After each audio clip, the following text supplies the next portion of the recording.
Boa noite a todos. Que a paz do Mestre Jesus que se encontra nesse ambiente possa, acima de tudo, estar em nossos corações. E para nossa ambientação, nós vamos ler o livro Vida Feliz, psicografia de Divaldo Pereira Franco, pelo Espírito Joana de Ângeles, a lição 134.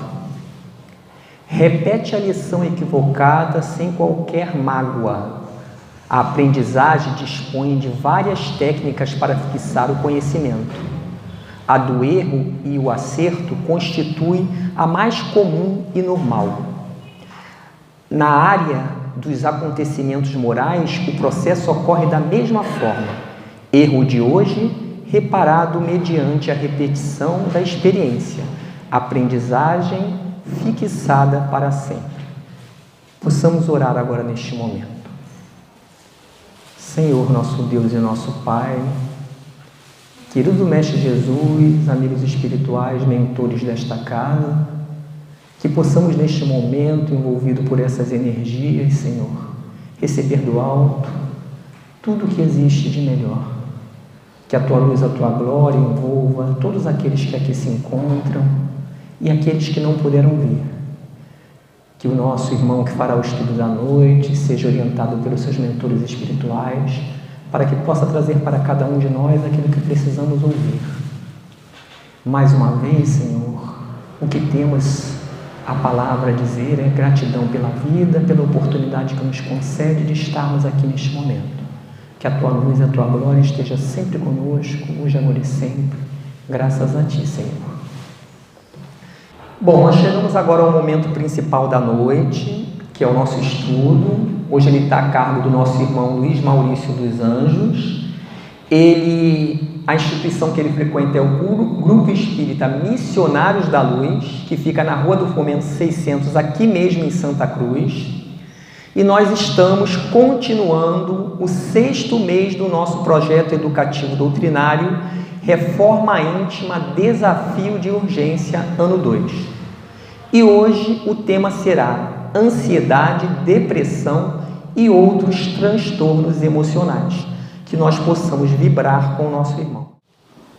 Queridos amigos, é com muita alegria, com muito prazer que nós voltamos a esse templo de amor para estudarmos mais uma lição à luz da doutrina espírita, conjugando o conhecimento, como Joana de Ângeles faz muito bem, com a interface da doutrina espírita, analisando também o aspecto psicológico, que é de suma importância, contribui muito para o soerguimento, crescimento das pessoas. E é um tema que assola a humanidade, é um tema que, desde que mundo é mundo, sempre o ser humano foi, por um mundo de provas e expiações, portador de diversos sintomas psicoemocionais. E a questão da depressão, a questão do pânico, a questão da depressão, da ansiedade, e muito mais que se possa imaginar a nível de transtornos emocionais, nós vamos perceber que somos parte integrante desse processo, mesmo na condição de espíritas, levando em consideração o nosso arcabouço perispiritual, devido às nossas existências ancestrais, que trazemos do bojo a base desses distúrbios e que assolam a humanidade, rompe na humanidade, até mesmo em nós espíritas, de uma forma natural, porque nós os introduzimos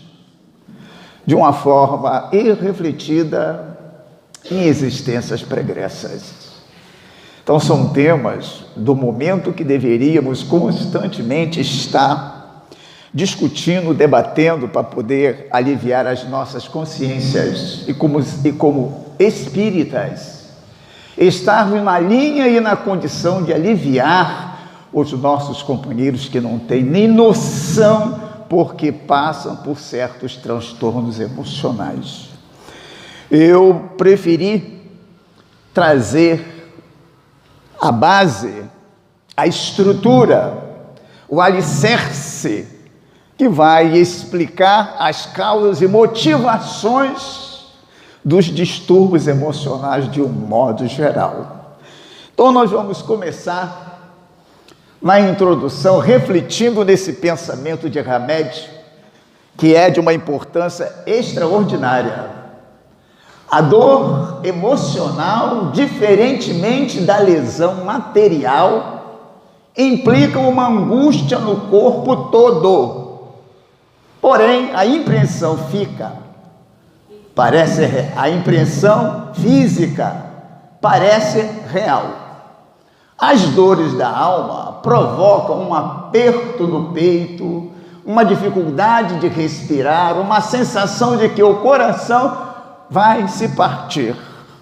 São muitos casos e situações que a gente percebe as pessoas, não sei, estou com uma impressão, estou sentindo alguma coisa que está me sufocando, parece que eu vou morrer, né? E a impressão é essa mesmo. Então, vamos tentar analisar com detalhe esse alerta, esse pensamento do nosso companheiro Hamed, quando ele diz que a dor emocional, diferentemente da lesão material, implica uma angústia no corpo todo.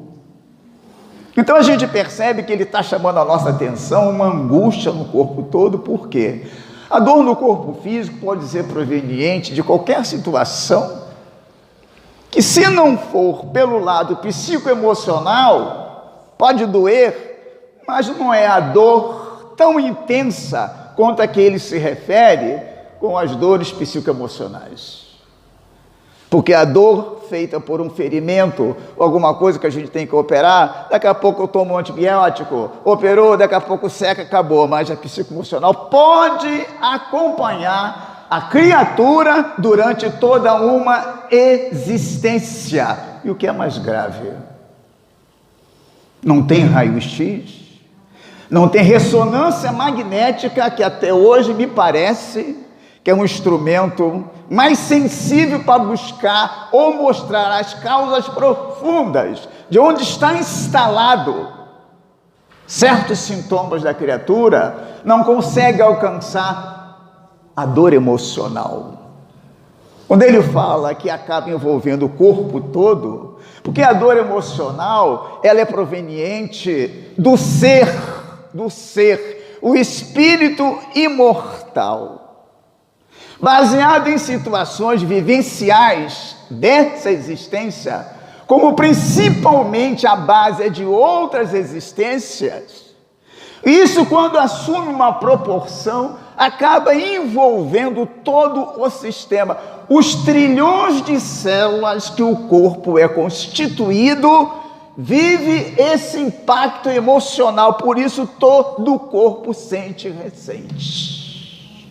Até porque a gente sabe pela doutrina espírita que no processo da reencarnação, na conexão biológica e espiritual, podemos assim dizer, do espermatozoide com o óvulo, quando ambos se encontram, ali está instalado um processo de reencarnação. E a partir desse processo, na chamada segunda ciência, a embriogênese, o espírito já está destinado a esse processo reencarnatório e automaticamente, ao passar do tempo, o perispírito do espírito reencarnante vai se envolvendo com a tessitura celular e vai se agregando. E à medida que nasce, cresce, está realmente, devidamente assumindo a proporção do seu corpo físico, as células perispirituais atomicamente estar ligada ao corpo físico. Então é muito importante essa introdução do nosso companheiro Hamed, para termos já uma ideia da extensão dos problemas psicoemocionais que assolam a humanidade e nos assolam, que nós não estamos isentos disso. Abri até um parêntese, né? Um dia a gente vai descobrir por que estamos nas fileiras espíritas. Ou quem lê com bastante profundidade e estuda a doutrina espírita já tem resposta, porque no planeta Terra, num período de transição, nós escolhemos ser espíritas. Não é que o espiritismo é a melhor religião, não, nada disso, mas é a religião que pode nos dar condições de entender tudo isso que acontece conosco a nível psicoemocional e nos dá uma alavancada para entender quem fomos nós, por que estamos aqui e o que nos deve fazer para trabalhar todo esse processo, para desacelerar toda questão dinâmica geradora dos distúrbios emocionais. Porque quando o ser humano passa a entender pelos pressupostos da doutrina espírita de onde se veio, porque está, qual é a finalidade da reencarnação, por que eu tenho a vida que eu tenho, por que eu estou a braço com tantos distúrbios emocionais, ao ponto de muitos dizer eu não sou feliz, acaba um problema, surge outro, é uma doença, é uma limitação. O espírita verdadeiro sabe que isso tudo é uma resposta do livre-arbítrio mal dirigido, ou dessa, como principalmente de vidas anteriores. Então, o nosso companheiro, quando diz que a dor emocional, diferente da lesão material, implica uma angústia no corpo todo, porém a impressão física parece real. E ele completa: as dores da alma provocam um aperto no peito, na dificuldade de respirar, uma sensação de que o coração vai se partir. E não tem aparelho que vai detectar isso. Na sequência, todos nós já sabemos, e é importante dar ênfase, que o espírito, sendo imortal, conduz seu patrimônio evolutivo, resultado das experiências ancestrais. Isso é muito importante, nós somos milenares, né? É fundamental a gente imaginar que hoje, cronologicamente, a gente diz que tem 30, 40, 50 anos, 60, 70, 80, 90, 100. Isso baseado na cronologia atual que a gente vive, né? Mas ninguém estaria errado se alguém perguntar a gente e dizer assim: quantos anos você tem? Mais de 1000 anos. Não, por que está falando mais de 1000 anos? Porque eu sou ancestral. Eu acredito que já tive milhares de existências. Não está errado. É só que para o mundo que a gente vive, fala a idade quem acha que deva falar, que tem 70, tem 60, tem 30, tem 15, tem 5 anos. Mas na realidade nós somos milenares. E com isso, modela seu corpo, elaborando no perispírito as gênesis, as origens do seu distúrbio, bem como as enfermidades, armazenando no psiquismo de profundidade. Então isso é a base. Essa base para explicar por que eu tenho vazio existencial. Isso é a base para explicar por que constantemente eu estou para baixo. Por que de vez em quando eu me pergunto o que eu estou fazendo nesse mundo. Por que muitas das vezes estamos constantemente ansiosos, deprimidos, transtorno de pânico,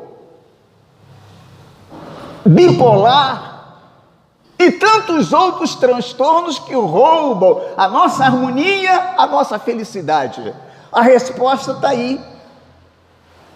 Sendo imortal, o espírito conduz seu patrimônio evolutivo, resultado das experiências ancestrais. E é o espírito que modela o corpo. Daí a gente entender que não existe fatalidade, nem privilégio.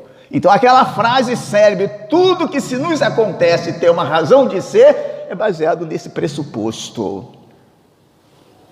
Somos nós, espíritos, que quando chegamos na espiritualidade, recapitulamos a existência anterior e detectamos inúmeras falhas, ao invés da gente ressignificar, cumprir, elaborar situações que estavam marcadas na ficha da existência, nós ainda complicamos mais ainda, por orgulho, vaidade, pretensão, relutância em não querer ceder aos caprichos da humildade, da sensibilidade, do amor, etc., nós agravamos o processo.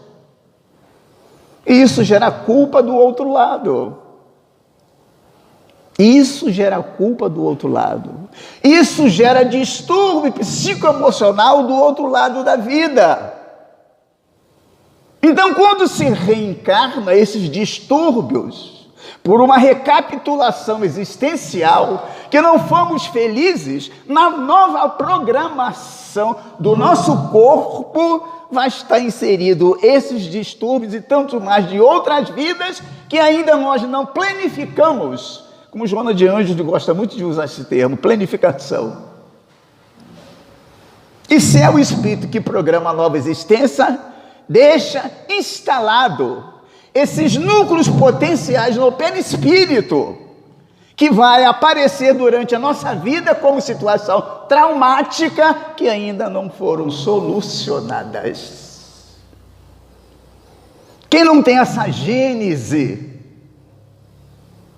quem não tem esses tipos de situações traumáticas, tiveram uma vida livre, cumpriu as obrigações como ser eterno que é, na próxima existência, na formação de um novo corpo, o seu perispírito vai vir mais translúcido, sem a necessidade das marcas, dos desvios que se causou na última e em tantas outras existências.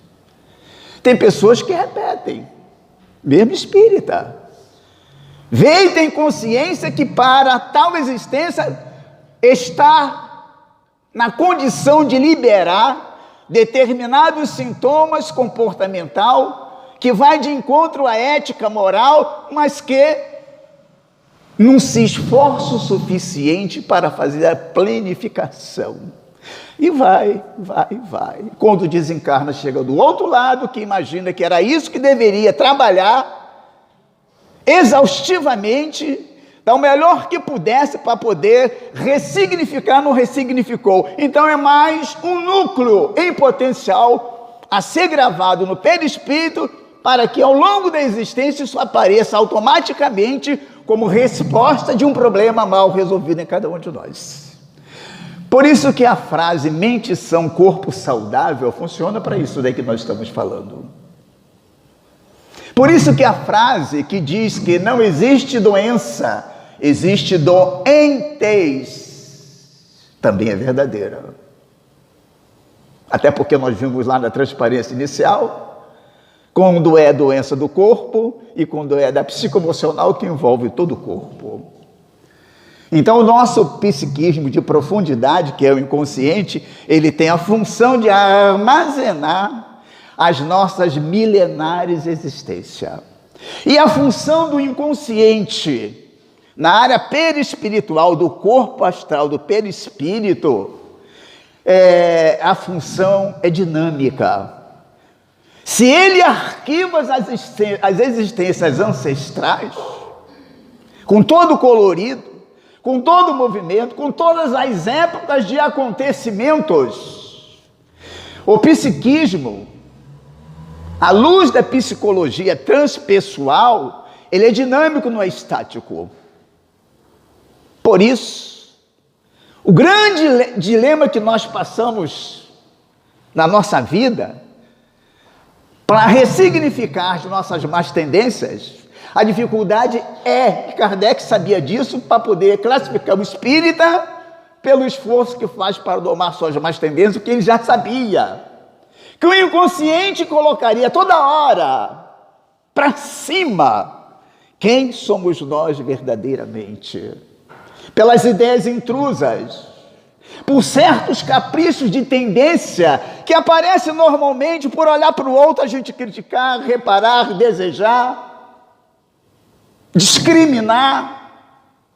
se orgulhar, se ferir, basta olhar uma posição. Isso são as enfermidades que nós acumulamos no nosso psiquismo de profundidade chamado inconsciente. Ele é dinâmico. Então, o espírita que quer vencer as suas más tendências deveria ter um único trabalho: deixar o consciente de plantão para combater, entre aspas, o inconsciente. Combater como? Estar trabalhando com ele harmoniosamente. Mas, meu irmão, eu já fiz isso. Não tem como, eu sou casado com a minha esposa, como que eu vou olhar para essa morena? Que pensamento maluco que parou na minha cabeça, que está me dando bola, por que eu não vou? Não vou, não posso, não devo, porque eu já fui quantas vezes, agora não quero ir mais. Estou criticando as pessoas com facilidade. Estou falando da vida alheia, que isso, eu sou espírita. É o transbordamento do inconsciente, que lá atrás tu foi fofoqueiro, de verdade, foi da corte. Adorava entregar as pessoas. Seu rei, seu capitão, seu general, olha, ela lá assim, é mesmo? Então manda prendê-la. E outras coisas mais. Defeito de caráter, principalmente pelo orgulho, pela vaidade, pela arrogância. Quantos de nós em eras anteriores despencamos do cume do progresso para exaltar a nossa personalidade? Quantos de nós assumimos posições de comando que, quando o comandado não obedecia, era punição? E isso tudo fica gravado no perispírito, que faz o arquivo no inconsciente, que no futuro, em outras vidas, como acontece hoje, vem à tona com naturalidade. É como uma rolha, para melhor entender o psiquismo inconsciente. A gente consegue colocar uma rolha no fundo de uma panela. O que acontece? Ela vem à superfície. Só que esse arquivo das nossas existências milenares não fica um processo automático de subiu, ficou parado. Não, sobe e desce, trazendo à tona realmente quem somos.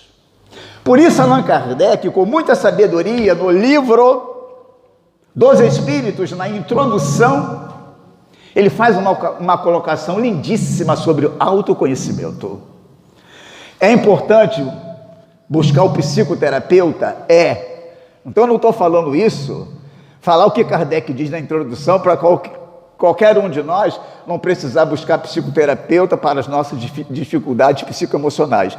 Mas ele usa um linguajar interessante quando ele diz: se alguém quiser saber quem é, quem sois, olha a receita psicológica do Kardec na introdução, mais ou menos por volta do capítulo 4 ao 9, na introdução do Livro dos Espíritos. Se quereis saber quem sois, basta analisar os vossos pensamentos mais predominantes e as vossas tendências e inclinações. Isso é você. É claro que sozinhos será muito difícil a gente dar conta disso, mesmo na condição de espíritas. Mesmo na condição de espíritas. Eu sempre dou ênfase nesse assunto transpessoal, de que os espíritas têm, eu não sei se é virtude, se é arrogância, petulância, resistência. Dificilmente um espírita faz psicoterapia com a pessoa que sente confiança, que lhe agrada e que lhe dá prazer. Por que o espírita tem dificuldade de fazer psicoterapia? Primeiro, vergonha, orgulho, vaidade do outro imaginar que eu ser espírita procurando psicólogo, devo estar mal mesmo. É orgulho isso, é arrogância. E a maioria dos espíritos tem processo sério de obsessão. A maioria dos espíritos tem problema sério de transtorno de ansiedade. Não dorme, vira para lá, vira para cá. Tem preconceito do remédio, da psiquiatria, porque vicia, porque tira o meu perfil. Claro, para chegar a tomar remédio, é porque provavelmente o psiquiatra ou outro psicoterapeuta está vendo que o que você apresentou é muito grave. Ninguém receita remédio por receitar, porque já sabe. A bula é claro, tem lá os seus efeitos colaterais, tem. Mas quando não toma, só agrava a situação. Um transtorno emocional não curado, não tratado, não só com a doutrina espírita, mas com especialistas, não para. Só vai crescendo, crescendo, crescendo, crescendo, crescendo, como vamos ver a progressividade através dos slides. Então, o pensamento como base do ser humano, e até também o pensamento é base dos fenômenos mediúnicos, né? Está mais do que declarado. A base dos fenômenos mediúnicos é o pensamento. Então ele diz para nós, o pensamento constrói os delicados e sutis implementos que transformarão em formas atuantes no mundo das formas. Então ele está dizendo para nós que o pensamento, a gente já sabe disso, é força, energia. Energia baseada na forma de pensar que acaba tomando a sua estrutura, a sua configuração. Por isso os obsessores, quando quer nos examinar, quando quer nos perseguir, a primeira coisa que eles fazem é saber o que nós estamos fazendo e qual é a nossa intenção com aquilo que a gente está fazendo. Estudam-nos e procura ver qual é o momento mais propício através dos nossos pensamentos, que quando a gente pensa, a forma de pensar, a gente produz fluidicamente a forma daquilo que nós estamos pensando. Se estamos pensando em coisas saudáveis, eles percebem que da nossa aura espiritual está sendo projetada uma luminosidade de ser coisas construtivas. Então ele sabe, nessa hora não tem como eu me aproximar, que até porque essa luminosidade me faz mal, fere o meu corpo astral e tenta nos visitar no dia que a gente está irritados, transtornados, para baixo, mal-humorado, com revolta, insatisfeito, para baixo, porque o meu marido, minha namorada me deixou, estou sabendo que está com outra, que não está, a vida está difícil, meu patrão me despediu. Então, esse nível de baixo teor vibratório, os nossos obsessores sabem que o campo é propício para poder misturar os seus pensamentos com os nossos pensamentos. É a pergunta 459 do Livro dos Espíritos. Muito mais do que podeis imaginar, são eles que vos influenciam. Então ele diz para nós, o pensamento constrói os delicados e sutis implementos que se transformarão em força atuante no mundo das formas. Aí eu me lembro de Bezerra, numa obra dele, que não está sendo mais publicada, o nome do livro, Loucura sob um Novo Prisma, não está sendo mais publicado. Quem tem uma relíquia, tem? Ele diz nessa obra o seguinte, para poder ter uma ideia do que gera o processo de obsessão, ele diz que quando a gente pensa e dá direção em sua vida, ou seja, pensamento sendo energia, vai direto ao encontro daquilo que se está pensando. Pensando pode construir um mundo de luz em torno de você. Também pensando pode construir um mundo de trevas. Pensar é arte, pensar é ciência. As doenças da alma procedem da conduta atual como de anteriores. E nesse particular, o Evangelho, segundo o Espiritismo, é de uma sabedoria extrema.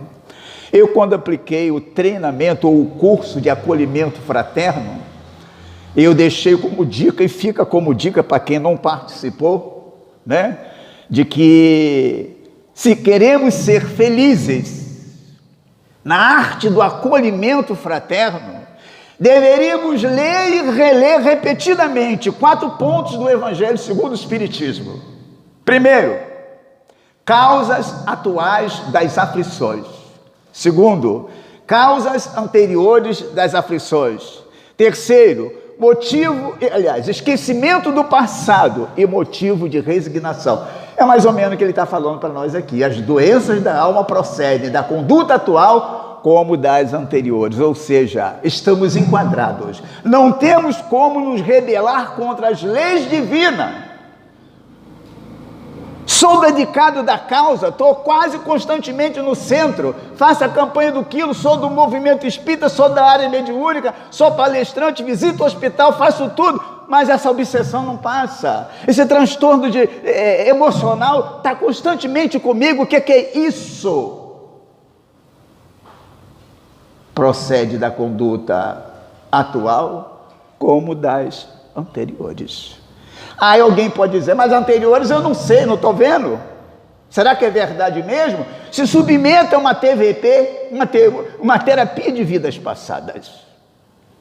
Com certeza vai acusar. Lá no tempo tal, os destroços que nós causamos e que agora é só por bênção e misericórdia, ainda nos é permitido trabalhar na causa espírita para aliviar todo esse processo.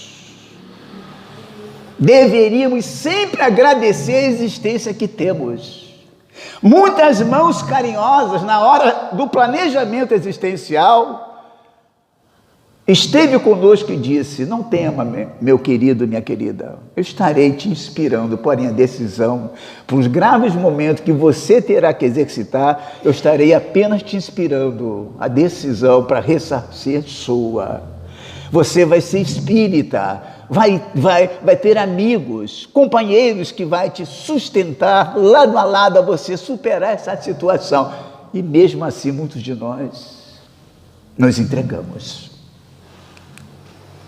A observação importante, assim sendo, é totalmente decepcionante uma análise do indivíduo somente sob o ponto de vista orgânico, por mais respeitável seja a escola de pensamento que você tenha esse estudo. Aí Joana de Ângeles, né, botou o pé no acelerador, criticou as pessoas ligadas às outras áreas, né, na medicina, por exemplo, e outras tantas ciências que não levam em consideração o processo psicológico transpessoal, que é a base das respostas de todos os tipos de transtorno, porque a doutrina espírita é muito mais do que a psicologia no sentido de trazer à tona, não superficialmente, o que é objeto de expressar os sintomas ou as situações apenas superficiais. Ela tem como base o ser que é causador dos processos, o espírito. Ainda bem que hoje, na atualidade, isso tem avançado muito. Já se fala em psicologia do amor e outras tantas, mais voltada para o lado espiritual. Já se discute na parte dos fisiologistas, dos neurologistas, da importância da fé, analisando com máquina a modificação estrutural do cérebro, mudando de cor e produzindo hormônios saudáveis quando a pessoa está orando. Depoimento de médicos, neurologistas. E não está defendendo a cor religiosa, está defendendo o que causa, o que produz o sentido espiritual para a descarga vibracional que acaba suavizando, implementando a harmonia para todo o corpo. Então, pensar é arte, pensar é ciência.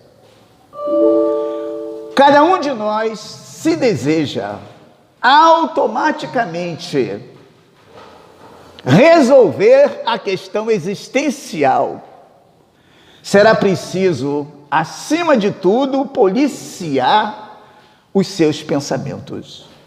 Os nossos tipos de pensamento dizem para nós quem somos.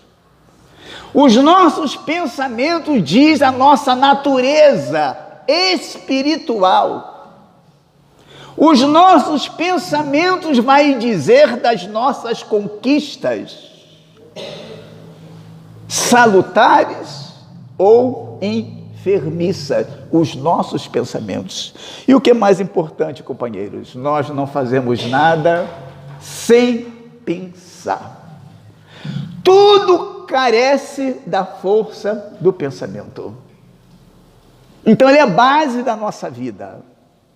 Então quando Bezerra de Menezes enfatizou pensa e dar direção em sua vida, porque ele sabe e está querendo dizer para nós que pensamento é realização. Por isso Allan Kardec, no livro Obras Póstumas, na parte que trata da fotografia e telegrafia do pensamento, é enfático em dizer que quando a gente pensa, a gente projeta para o espaço a imagem. Então, constantemente, pelos nossos pensamentos, nós estamos projetando imagem, dando direção e força através do que pensa. Então, o ideal seria, ainda para os pensamentos nefastos, trazê-lo de volta e conversar conosco e com eles, que faz parte do nosso arquivo ancestral, trabalhando uma maneira para que possamos melhorá-lo. Mas por que eu pensei isso? Por que isso está constantemente me levando a pensar só desse jeito? Porque também nós temos uma coisa muito importante, que são os nossos examinadores. Constantemente a luta é misturar os seus pensamentos com os nossos. Quando a gente permite essa sintonia, vai nos minando lentamente e gradualmente. E aí, quem está num conflito, como é que vai distinguir um outro conflitante que está ligado a nós? Quem está melancólico, como vai distinguir um espírito que está melancólico? Quem está nervoso, quem está tenso, com ansiedade, quem é que vai distinguir um outro espírito que está ligado a mim ou você, que está nesse mesmo nível de ansiedade? Então é semelhante, atraindo semelhante. Então os nossos pensamentos é a nossa vida. É tão importante a forma de pensar que na vida nós temos duas coisas fundamentais que é impossível não utilizarmos constantemente: escolher e decidir. 24 horas o ser humano é submetido a esses dois fundamentos básicos: escolher e decidir. A nível psicológico, quando a gente não quer escolher, gera conflito íntimo, porque a gente cai na indefinição, na incerteza, e isso gera ansiedade. Então a vida foi feita para a gente escolher e decidir. Alguém só cresce, alguém só amadurece, alguém só se promove se sempre na vida estiver pronto para escolher e decidir. A escolha não é tão grave, é um desejo, mas a decisão é ter a consequência do que pode ser resultante. Por isso que eu gosto desse pensamento do Marco Prisco, que ele diz assim: em todas as questões difíceis de vossa vida, pense 2 ou mais vezes antes de agir, para evitar o despenhadeiro do remorso e do arrependimento. Então, na atualidade, é muito difícil o ser humano pensar 2 ou mais vezes antes de agir, devido à tecnologia avançada que estamos vivendo, pela segregação com o celular, pela segregação com o Face, pela segregação com o Zap, etc, etc, etc. Tem pessoa que almoça, janta, dorme com o celular e não faz outra coisa a não ser isso, perdendo a oportunidade de leituras profundas, de altas reflexões profundas de como estou, porque a tecnologia tem alienados milhares de pessoas e tirando a oportunidade de se conhecer e levando e empurrando a humanidade para a curiosidade do conhecimento exterior. É bem verdade que o celular também, o notebook, pode nos levar a um processo de crescimento, como sabemos fazer escolha do que pesquisar, do que utilizar. Mas o convívio social é mais importante para exercitarmos a prática desses conhecimentos. Quantas pessoas em casa, está cada um no quarto, outro na sala, todo mundo com o celular, distante um dos outros. Vai fazer uma viagem no banco traseiro, quem está no banco traseiro está lá. Não está vendo nem a paisagem, não está nem ouvindo ou possibilitando uma conversa feliz com o outro que está. Quando fala uma coisa, hein? Tu falou o que mesmo, hein? Ele estava distante. Vai comer, vai jantar, vai almoçar, vai no restaurante, o celular está do lado. Bota um bolo na boca e...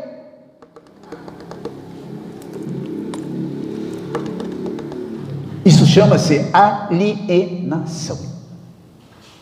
Para um processo obsessivo, se fica faltando pouco. E entra em contraste com Marco Prisco ainda quando diz: não perca um minuto em vão em sua vida, pois num simples minuto você pode fazer muito. Se quisermos entender esse pensamento de Marco Prisco, vamos chegar em casa, quem tem relógio, que marca segundos, cronometra, um minuto, e começa a desenvolver alguma coisa, e depois vê em quanto tempo aquilo que você queria desenvolver, deu para desenvolver, em 1 minuto. Agora imagine quanto tempo a gente perde com o processo de alienação, perdendo minutos, horas, dias, semanas, meses e anos. Aí quando chega a nossa hora da partida, que não tem dia nem momento, quem que sabe que vai morrer aí? Fala aí. Ainda bem que ninguém é pseudo sábio aqui, mas um dia da nossa despedida é certa. E numa hora dessa inesperada, a gente se apresenta do outro lado, está arriscado muitos de nós em despedida dizer assim: gente, eu deixei meu celular onde? Minha filha, você já desencarnou. É mesmo? Ué, mas eu tinha uma resposta para dar a uma amiga que ela me convidou para um casamento. Não, minha filha, você, pelo amor de Deus, você já partiu. Mas o que aconteceu? Não sei, vamos para um estágio para você entender melhor. Aí entra em estado de perturbação, porque queria o celular do outro lado. Então são essas situações que ele vai nos chamar a atenção. Voltou aí? Vamos lá. São essas situações que, através de um pensamento que resume a nossa vida, né, é que a gente vai começando a trabalhar as nossas interioridades.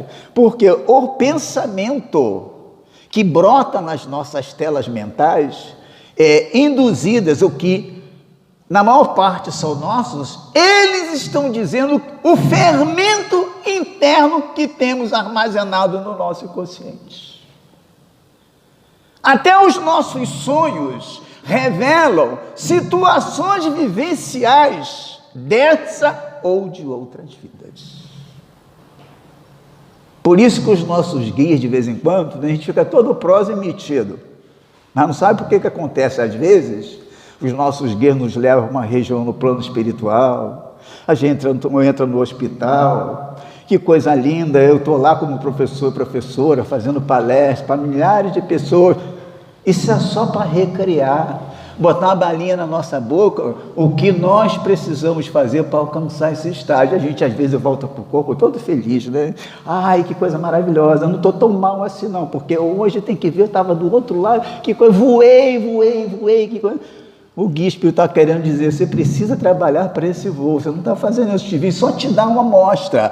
E quantos, quando vão em desdobramento, que vê o plano superior, não quer voltar? E reluta, que quer ficar por lá, é empurrado de qualquer maneira, não tem jeito. A alma transcende as emanações neuronais, que estava falando da parte da ciência que não acompanha o lado espiritual. Então vamos ser um pouco mais rápido. Possui realidade que resiste à disjunção cerebral e por essa razão, podendo pensar sem os seus equipamentos supersensíveis, embora esses neurônios não consigam elaborar o pensamento sem o espírito. Então aí está passando uma mensagem, né, não é, criticando de uma forma muito carinhosa que a medicina valoriza o cérebro. Ele é realmente uma peça do corpo físico que coordena todo o movimento do corpo, não tem a menor dúvida. A produção hormonal do sexo, etc., do prazer, da alegria, da citocina, etc., etc., é ele que produz isso. Mas, do ponto de vista espírita, ele é elemento de exteriorização. Quem mecaniza isso é o ser, é o espírito, que sua junção magnética energética descarrega o processo fluídico para a parte neural dos neurônios produzir esses efeitos. Olha a ciência espírita lá na frente, o que um dia a ciência material vai ter que aceitar, independente de ser espírita ou não. Nessa investigação seria nobre em torno do ser tridimensional, espírito, perispírito e corpo, se pode encontrar a origem das enfermidades da alma, como também defrontar as patogênese que assinalam a criatura humana no seu transcurso evolutivo. E algumas doenças da alma, mau humor.